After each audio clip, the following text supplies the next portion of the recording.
Hi everybody, it's No Makeup Monday, if you didn't get the message. It's Karen, and this is Courage to Change. Today is August 11th. It's my brother David's birthday. Happy birthday, David. And let's get into it, okay? When I feel I just can't face the world and want nothing more than to bury my head under the covers and hide, I know I need an Al-Anon meeting. I may have to push myself out the door, but I always feel better and saner when I break the isolation and reach out for help. I usually feel relief the minute I walk into an Al-Anon room, even if it's a meeting I've never attended before. I find a healing, comforting power in these rooms, a power greater than myself. And because my higher power speaks to me through other people, I often hear exactly what I need. We all go through periods of sadness, lethargy, and grief.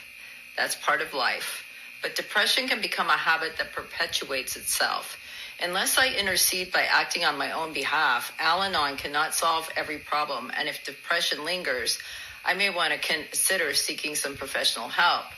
But more often than not, what I do is bring my body to an Al-Anon meeting. I know that no matter how I feel, when I take an action to get some help, I make myself available to the higher power in these rooms. Today's reminder: when in doubt, I will go to an Al-Anon meeting and invite my higher power to do for me what I cannot do for myself. There's a little quote at the bottom. There are times when I have to hurt through a situation, and when this happens, the choice is not whether to hurt or not to hurt, but what to do while I'm hurting. Okay, this is a powerful reading. I love this reading, and I got to tell you, life is happening. It's happening at record speed.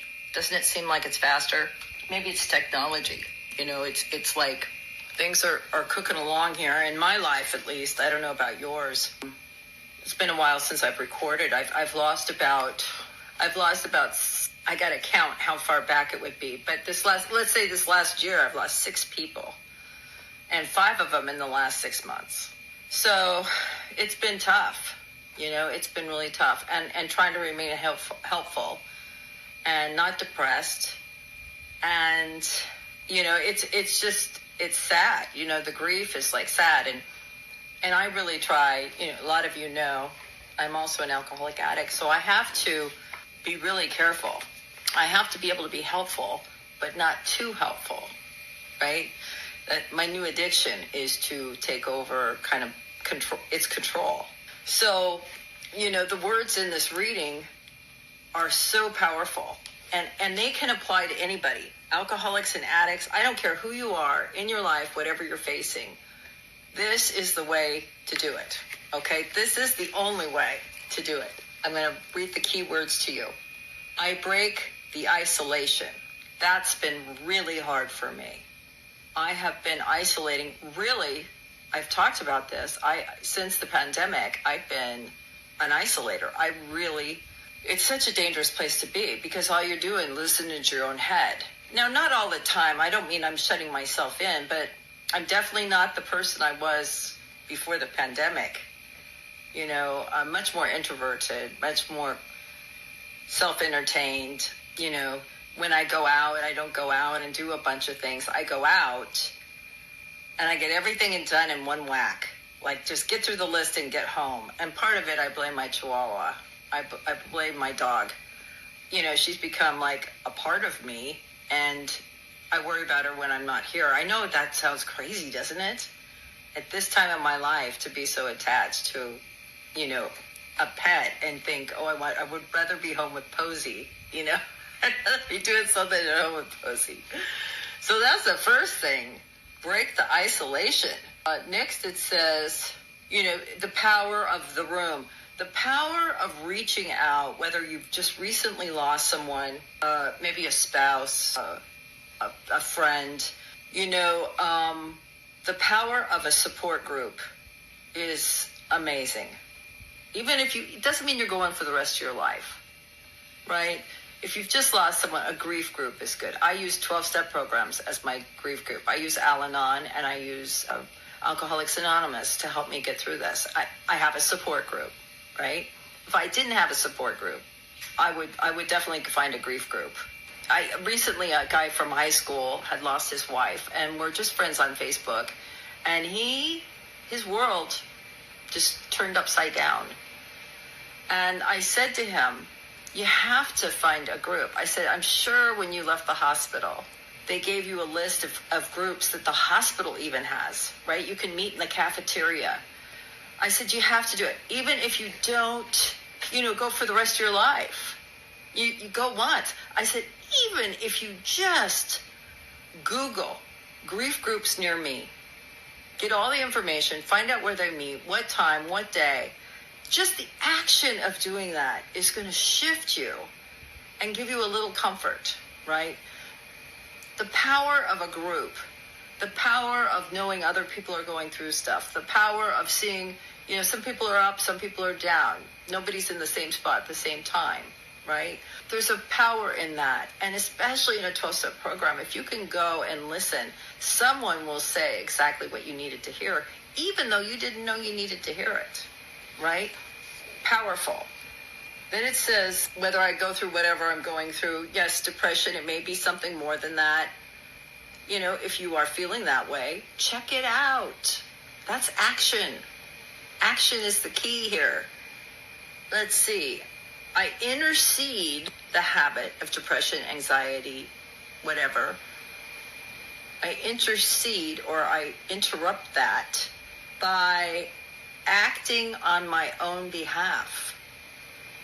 You have to force yourself. If you're living with an alcoholic addict and you think, I just don't want to go to Al-Anon, I know it's going to be all these people bitching and moaning about their loved ones. I don't want to do that.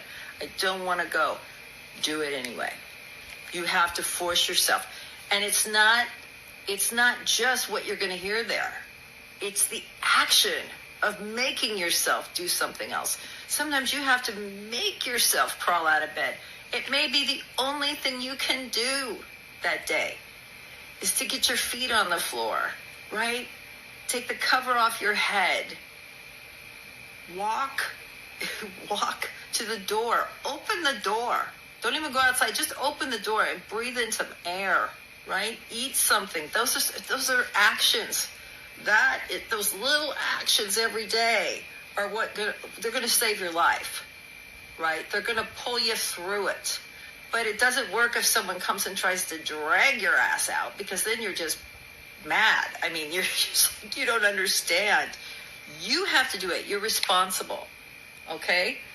And 12-step groups, grief groups can't solve every problem. But when I take action to get some help, I make myself available. You have to get off the couch. You have to get out of bed. You have to. Help is not going to come, ring the doorbell, come in and sit next to your bed. You have to move around. Even if you go to the grocery store, right? Even if you just tell someone, there's such a stigma around alcoholism and addiction. And if you have that going on in your home, or you think you might have that going on in your home, and you're not sure, and you're starting to question your own sanity, run it past someone else. Your minister, your attorney, your doctor, a close friend, a family member, right? Tell someone, let the words come out of your mouth, right? Don't just think them in here, because they sound okay in here. You can kind of dress them up, put lipstick on them, a little high heels. They're not so bad. But once you say it out loud and it hits the air and you get to hear it and you go, oh my God, I can't believe I'm allowing this to happen. I can't believe this is happening, right? I'm so much more sad than I thought I was. I'm barely hanging on here, right? Because your own mind is like a survivor. It's gonna tell you everything's okay, and really inside you're just crumbling. Trust me, I know. And you have to say it out loud. Say it out loud to your dog. Say it to somebody. Say something. Grab the mailman and just say, hey, I got to say something here. I think my kid is on heroin, right? And they'll look at you kind of crazy. Or they might say, hey, I know, I just went through this. And you know what? There's a great group, right? You don't know unless you put it out there. I'm not saying to air your dirty laundry, but you are responsible to reach out, okay? We're waiting to help you. but you can't help someone that doesn't want help. The action is the key. If you will do the action, like it says here, if you go to a meeting, you're asking your higher power to do what you can't do for yourself, right? And you might need help just to put your feet on the floor. You can ask God for that. You can ask God for courage. You can ask God for strength. And someone will show up. Something will happen, but you have to do something. We have to shift that thinking, right? We have to shift somehow and start grieving and start accepting what's happening under our own roof and get some new information. And it takes a little action, and it's not going to be hard in a sense. It's only going to be hard in your head. So if you can trick yourself somehow, okay, I'm going to get up and I'm going to take a shower and I'm going to go to, the drugstore and get some ice cream. Like, that's my goal today. And you might only get as far as just getting to the bathroom and then turning on the shower, turning it off, and going back to bed. Okay, tomorrow you'll go a little further. The action is key. In any program, any 12-step program, I think faith is an action word. I don't think it's a noun. I think it's an action. I think it's a verb.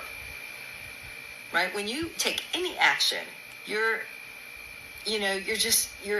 it's a cry for help, right? The universe will come in and meet you. They say, take the body and the mind will follow. So take your body. And now it's so easy. You could get on Zoom. If you don't have an Al-Anon meeting, Zoom, Google Zoom meetings, Al-Anon meetings, Google Al-Anon family groups. Go to any 12-step meeting. If there's a Sex Anonymous meeting, go to that. Just get out of the covers. And when you get to a meeting, right there you've done step one, because you've admitted you need help. Every time I go to a meeting, it's an admission to the universe that I need help. Now I'm giving help, but that is my help, right? To support something, to be a part of something that is helping people move forward as a group. No one's asking you to do it alone, okay? Let me know what you thought of this podcast. I love you all. I'm glad to be back. Lots of new things to share. I've been working on a big project I'm really excited to share with you. And I hope you have a great day.